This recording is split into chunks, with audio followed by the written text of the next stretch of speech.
Seventeen Once Again. Karya Handi Namire. Prolog. New Delhi, Juni 2013. Ketika para penggila traveling selalu mengatakan bahwa hidup adalah serangkaian perjalanan, bagiku, hidup justru sekelumit pelarian.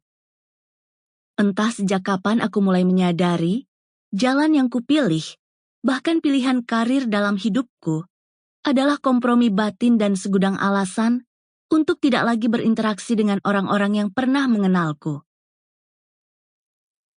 Tidak ada yang memaksaku melarikan diri. Namun, aku tahu, sebagian orang itu menginginkanku pergi dari hidup mereka. Menyadari keberadaanku hanya membuat senyum mereka lenyap, memaksaku untuk pergi sejauh mungkin. Hidup akan lebih bermakna jika kita sanggup meminimalisir drama, kan? Barangkali dengan pemikiran seperti itu, aku berakhir menjalani hal-hal di luar dugaanku. Sebut saja, dari pilihan universitas yang kuambil setelah lulus SMA dan jurusan yang kupilih, adalah hasil akhir observasi dari pilihan dan jurusan apa yang diambil teman-temanku. Aku pernah berjanji dengan teman gengku yang gemar berikrar, always together, kalau kami akan berusaha keras untuk diterima di universitas yang sama. Bahkan jika memungkinkan, untuk memilih fakultas yang sama.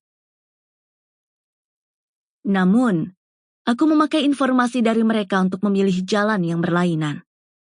Aku tidak membuang-buang waktu dengan mendaftar di universitas terkemuka pilihan teman-temanku. Universitas Indonesia, Institut Teknologi Bandung, Universitas Gajah Mada, bahkan instansi pemerintah yang menawarkan pendidikan berbasis ikatan dinas sudah pasti kucoret dalam daftarku. Siapapun tidak ada yang menyangka, aku berkuliah di Universitas Seni yang jauh dari ibu kota. Terletak di kota yang lebih dikenal masyarakat sebagai kota warisan budaya di Jawa Tengah, yakni Surakarta. Jurusan desain interior menjadi pilihan terakhirku yang cukup aman, mengingat sense of artku tidak terlalu memadai untuk berkecimpung dengan bidang seni secara maksimal. Di kota itu, aku menghabiskan masa kuliahku dengan fokus merampungkan kuliah lebih cepat. Catat, lebih cepat. Bukan berarti lulus cum laude. Aku tidak peduli dengan IPK. Selama tidak berada di bawah angka 3, aku yakin aku akan baik-baik saja. Setelah lulus, aku menolak permintaan orang tuaku untuk kembali tinggal bersama mereka. Pelarianku pun masih berlanjut. Dari sekian banyak pilihan karir yang datang padaku, aku memilih mengambil tawaran perusahaan yang berbasis di luar negeri.